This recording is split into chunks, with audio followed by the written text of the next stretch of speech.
Naam, karibuni tena watazamaji wangu wa BM Daily Politics. Mambo yameanza kuharibika kule nchini Tanzania baada ya maandamano na fujo ambayo ilishuhudiwa baada ya uchaguzi wa urais wa mwaka wa 2025. Serikali ya Tanzania sasa imeanza kuwawinda Wakenya ambao wanaishi kule nchini Tanzania.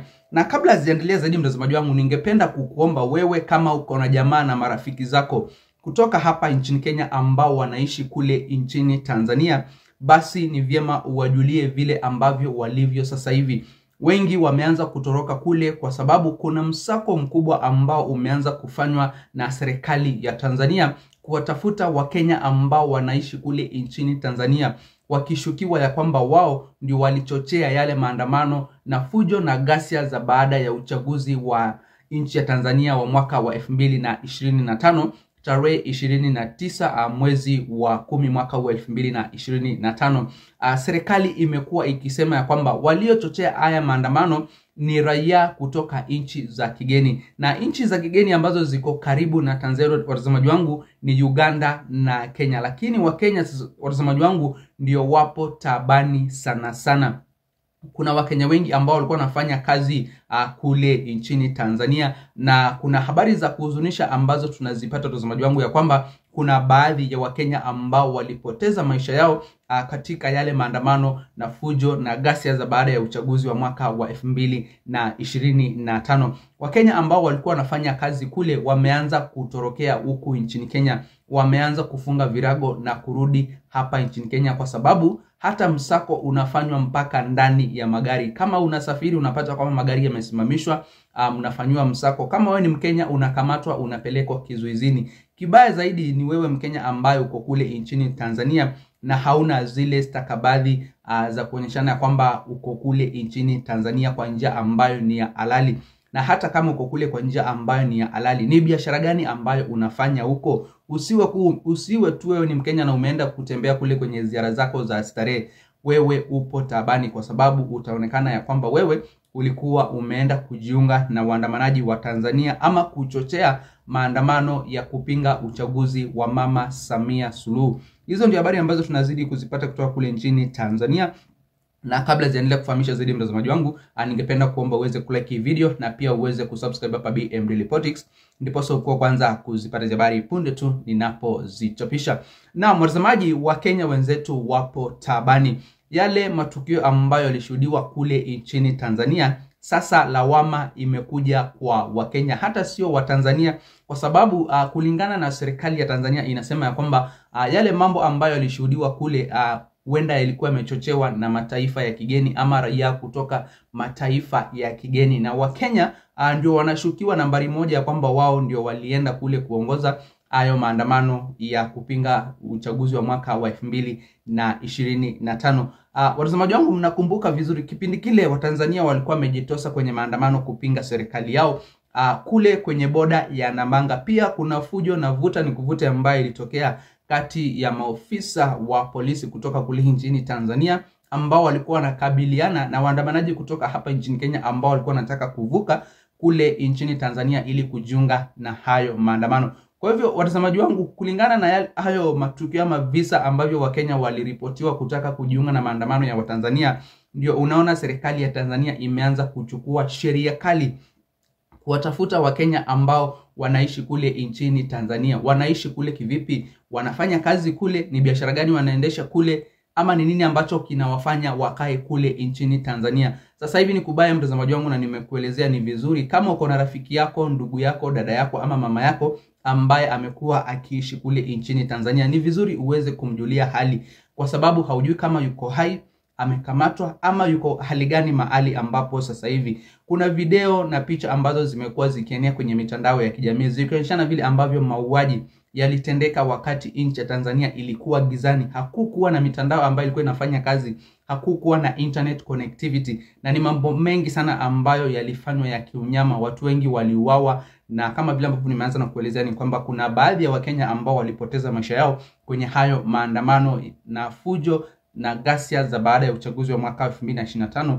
kule nchini Tanzania. Serikali nimewaelezea imeanza kufanya msako mkali mpaka nyumba mpaka kwenda nyumba nyingine. Wakenya wanazidi kutafutwa, mpaka barabarani wanatafutwa, ndani ya gari. Kila mahali sasa hivi ni roadblock, lazima gari zikaguliwe zimebeba kina nani. Kama wewe ni Mkenya unakamatwa na unapelekwa kizuizini. Wale ambao walikuwa wanafanya kazi kule wameanza kuacha kazi, wana resign ama wanatoka tu kwa ajili ya usalama wao wenyewe. Wanatoka mpaka kwanza ili joto la msako liweze kutulia sasa hivi, ama joto la kisiasa ambalo linashuhudiwa kule nchini Tanzania baada ya mchafuko wa inchi, kuchomeka kwa inchi ambako kulishuhudiwa kuanzia tarehe 25 kuanzia tarehe 29 mpaka 31 ya mwezi uliopita, wakati wa Tanzania walikuwa wanashiriki kwenye uchaguzi mkubwa wa mwaka huu wa 2025. Kuna ujumbe mtazamaji wangu ambao ningependa kukuwekea kutoka kwa mmoja ya Wakenya ambaye anasema ya kwamba marafiki zake wameanza kuhama kule nchini Tanzania, wameanza kuacha kazi na kukimbilia usalama hapa nchini Kenya, na anasema ya kwamba wanasafiri mpaka nyakati za usiku, kwa sababu nyakati za mchana ni vigumu sana kusafiri kule nchini Tanzania. Msako ni mkali, roadblock kila mahali, kuhakikisha kwamba Wakenya wanazidi kukamatwa na kupelekwa kizuizini. Hebu sikiza ujumbe mtazamaji wangu, lakini kabla sijakuwekea na kuomba ujiunge nami hapa BM Daily Politics kwa kusubscribe, ndipo sio kwa kwanza kuzipata habari punde tu ninapozichapisha, na pia uweze kulike, kushare na comment, ndipo sio ujumbe ama habari zetu ziweze kuwa recommended kwa watazamaji wengi zaidi. Guys, I'm reporting this because it's what I got the news. You remember I live in Kwale County near Lungalunga, which is the border to Tanzania. Saa hii wale wa Kenya wako Tanzania wanatoroka wanakuja pande ya Kenya. Guys, it's so sad. If you have a family member in Tanzania, this is what I'm reporting. If you have any member with Kenyan origin, don't leave Uganda, leave DRC, leave Zambia. The government of Tanzania is targeting Kenyans. They say they are the ones when waliandamana, they are citizens hawakuandamana, and they want to put them behind bars. They don't care if you work as a boda. They don't care about anything. Right now hapa kwa border ni mbili za Tanzania, kuna Namanga na kuna Lungalunga. Right now a lot of people are wanatoroka wanakuja pande hii ya Kenya because the government has declared a war towards the Kenyan citizen. Guys, this report I'm telling, hata mkubwa wa polisi wa huko amesema Mkenya yote yako huko, hiyo tabia ya kuandamana ni tabia ya Wakenya. Watanzania hawawezi kuandamana, hiyo ni sisi tumewaletea. Hawajawaiona hiyo tangu hata wakati Julius Nyerere alikuwa. The last time watu waliandamana siku ile Idi Amin alivamia huko. That's what the commission of police is saying there. So guys, if you have a member of your family, friends, relative or anybody who is in Tanzania, check on them. They are not okay, guys. They are not okay. You are being arrested. Unatolewa kwa nyumba kama umbwa, unapelekwa polisi, and remember that government is killing people, guys. The Tanzania government is killing people. Right now as we speak, 900 people are down. They are dead.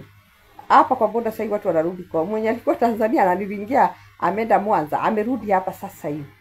Those guys that I know, hoteliers that they work in Zanzibar, watu wamerudi pande, guys. It's dangerous.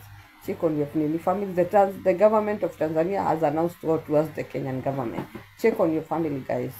I've just got friends. I have 3 chefs that I know wanaifanya Zanzibar. They have just arrived.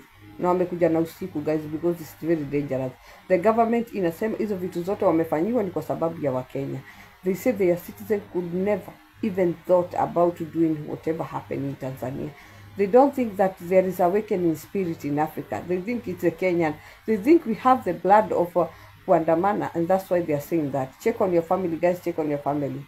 Check on your families. Na watazamaji, kama vile ambavyo umeweza kusikiza, huo tu ni ujumbe kutoka kwa mmoja ya Wakenya kutoka hapa nchini Kenya ambaye anazungumzia kuhusiana na matukio ambayo yameanza kutendeka kule nchini Tanzania, vile ambavyo serikali ya Tanzania imeanza kuwatarget Wakenya ambao wanaishi kule. Wanasemekana kwamba wao ama wanashukiwa ya kwamba wao ndio wamekuwa wakijihusisha kwenye hivyo visa vya maandamano kupinga serikali ya Mama Samia Suluhu ama kupinga ule uchaguzi wa mwaka wa 2025. Pia kuna habari zingine mtazamaji wangu kuhusiana na Wakenya kukamatwa kule nchini Tanzania. Kwenye gazeti la The Standard kwenye ukurasa wa kwanza ndio habari ambazo zimeweza kuangaziwa, Suluhu's vendetta, na wakaendelea na kusema Tanzania has unleashed a ruthless crackdown on foreigners innocently accused of stalking post-election violence, with police and soldiers raiding lodgings, tightening borders, and detaining East Africa without cause and detaining East Africans without cause.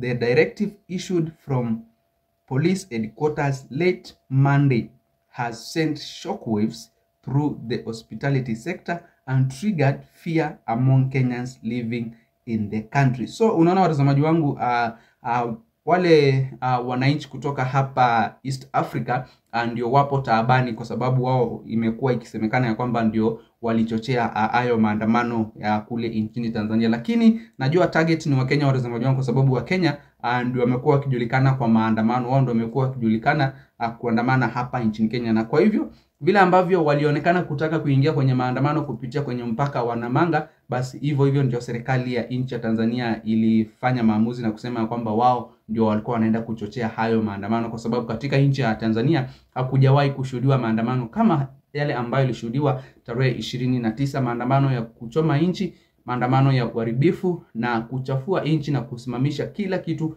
kisije kikaendelea.